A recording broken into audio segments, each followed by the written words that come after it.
MrBeast and Casey Neistat are two of the most successful creators on YouTube ever. In this video, I want to explain to you why it's actually a little easier to copy MrBeast as opposed to Casey Neistat, and what you can learn from both if you want to grow your channel. Let's go.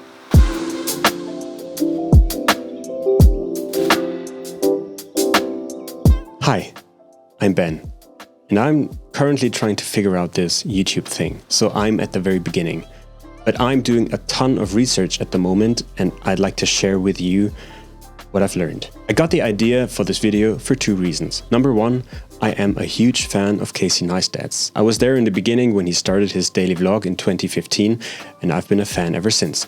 And in a few of my recent videos, I've tried to copy a couple of his elements. I'll get to that later. And number two, I've recently watched a great video by Colin and Samir, which is actually about a year old, but describes a very interesting thing. The video is called Why Emma Chamberlain is the New Casey Neistat. And in the beginning of the video, they introduce a spectrum.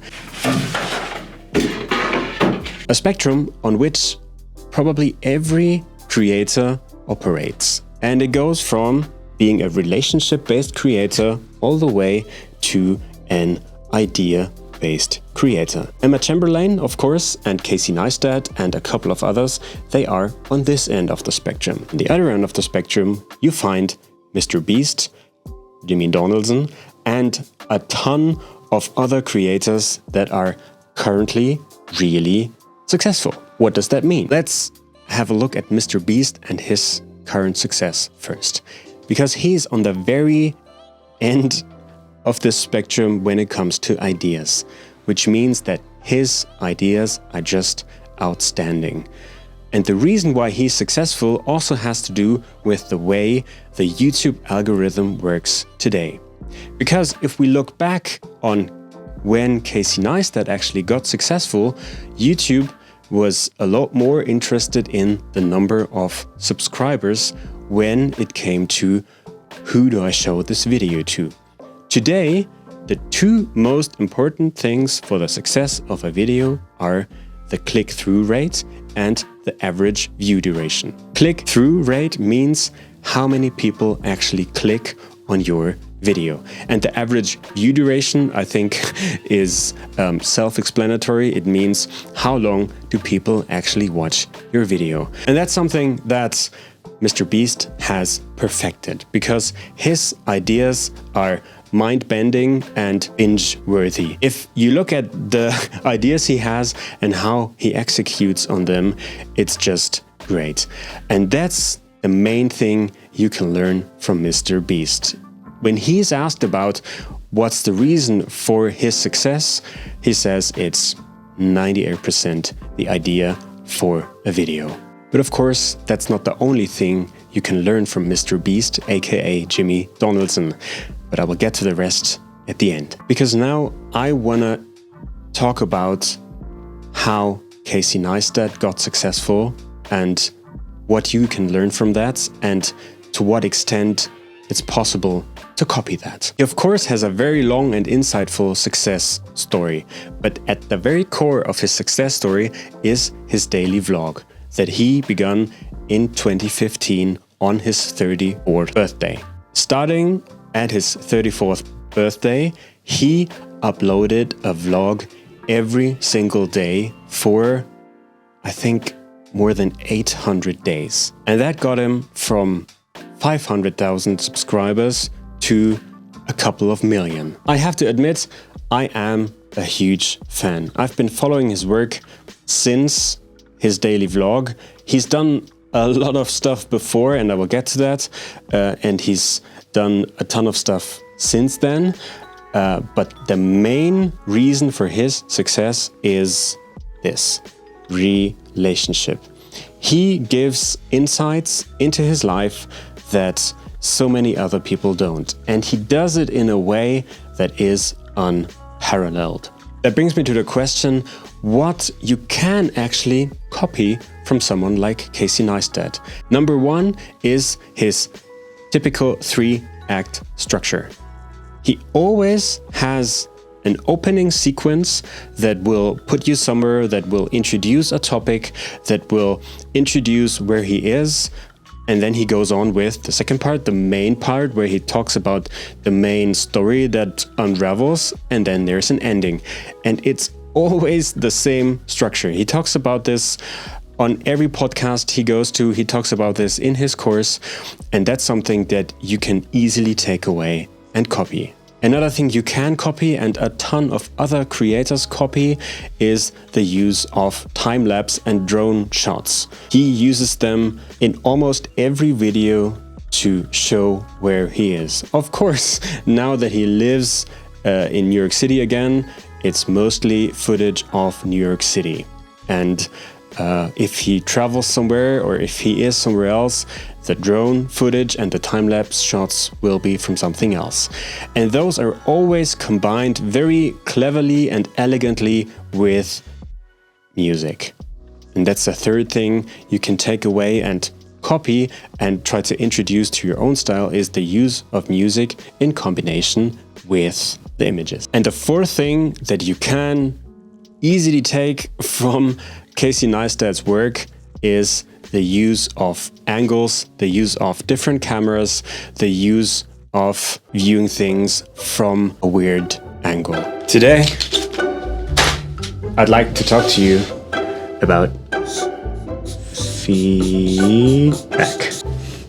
And that's something that makes your work really interesting to watch, and a ton of other creators do too, which doesn't mean that they have necessarily copied it from Casey Neistat, because I believe that Casey also took it from somewhere, but that's an interesting aspect to just make your videos and your work more interesting. And that's what I've tried to do, copy and assimilate in a couple of the last videos that I've done. And I think it's fun. And from my point of view, that's something that's actually necessary if you are starting out as a creator. There's a very famous quote by Pablo Picasso, which he actually never said. It's always said that it's his quote, but it's actually not. He's supposed to have said, "Good artists copy, great artists steal." And that kind of inspired me to go ahead and take some of the elements from the creators that I like and try to copy them and then interpret them for myself. So let's talk about the things that you cannot copy from Casey Neistat. And that brings me back to Colin and Samir's spectrum, because he's at this end of the spectrum. Remember, a relationship-based creator. And what does that mean? For a relationship-based creator, his or her personality are the most important aspect. If you watch a Casey Neistat video and you don't know him, you might not be as intrigued and you might not be as fixed on the video as you are when you look at a video by Jimmy, aka MrBeast. Because, of course, Casey is great at telling stories, but if you don't know all the inside jokes, like he talks about Marlin, the UPS guy, he uses his boosted board, is maybe for some people not interesting, or they don't know the history of it, and all the other little things that he reveals about his life on a daily basis. And of course, who is actually the main character of Casey Neistat's videos? What do you think? I think it's not always Casey himself. Most of the time, New York City will be the main character. And he doesn't make a secret out of that, because the reason why he actually got back to New York City after living in Los Angeles for a couple of years now was that he says New York City inspires him. It's his muse. He's lived there for the majority of his young adult life, which is why he fell in love with the city, and driving around in the city, going around on his boosted board, just inspires him massively. So if you don't live in New York City, that's another thing you probably cannot copy. I myself, I live in Munich, in Germany. Munich is very picturesque, of course. There are very nice areas of the town that I can show in my videos, but it's nothing like New York City. Another thing you cannot copy from Casey Neistat is his filmmaking experience. Because by the time he started his daily vlog, which was in 2015, he has already had a ton of filmmaking experience. And he has had a couple of viral YouTube hits before, which were due to his experience and his talent in filmmaking. And that's something, well, I'm the same age as he was when he started his daily vlog, but compared to him, my experience is minimal when it comes to filmmaking. So I could never copy that. When he started his main success in 2015 with his daily vlog, he already had 500,000 subscribers. I have 200 at the moment.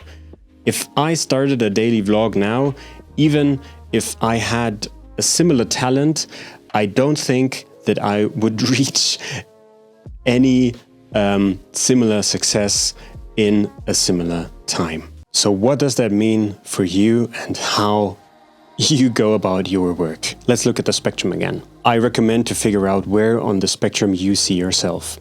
I know that I'm more towards this end of the spectrum because I'm dealing with learning and I'm dealing with education in a way. And the essence of education, like Ken Robinson famously put it, is a relationship, right? It's always about learning from someone.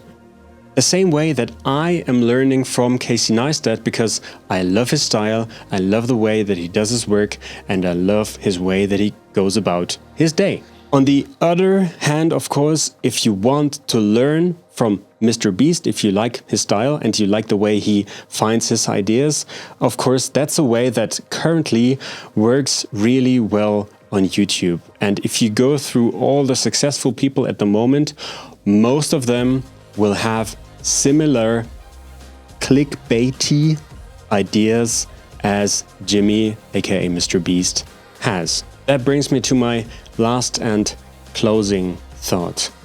Because I think that if you are a relationship-based creator and you become a relationship-based creator like Emma Chamberlain, like Casey Neistat and alike, you and your work actually cannot be copied. Because it's not about the idea of doing something crazy, which other people can simply take and then produce in a similar style, because it's about you. And of course, what MrBeast does cannot be copied easily simply because he's now way ahead of all the others, but it's still easier to copy his way of doing things by taking his ideas or taking similar ideas and making it similarly interesting to click on a link. And that's also why I think someone like Casey Neistat and Emma Chamberlain, they are trying to inspire with their work for people to maybe even copy some of the things, like the use of the music, the use of drone shots, the use of structuring your video. Begin with copying it and then trying to turn it into your own style. And that's something that I'm trying at the moment, that I'm trying to figure out for myself. And I believe is the way to go if you are starting out as a creator or you want to become a more successful creator. And remember, learning isn't a journey. It's not like we're going onto a bus and then taking a bus ride to somewhere. Learning is always a quest. It's stepping out of your door, starting to walk with no idea where you will end up. And that's what makes it so intriguing and so interesting for me. And I hope that I'll be able to share more of that in the future. Best of luck with whatever you're trying to create.